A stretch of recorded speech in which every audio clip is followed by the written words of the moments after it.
High বন্ধুরা, আজকে দেখো আমরা সবাই মিলে বসেছি আজকে খিচুড়ি বানানোর জন্য। আয়ুষ, গুড্ডু, আমি সবাই আছে, চিকুও আছে।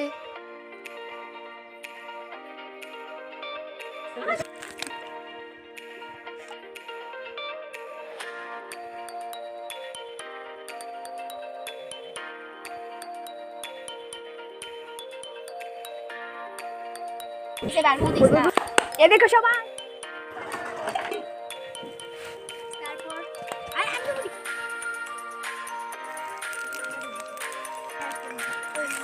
এটা হয়ে গেছে, এখন এটা সম্বাস দিয়ে দেবো আমরা।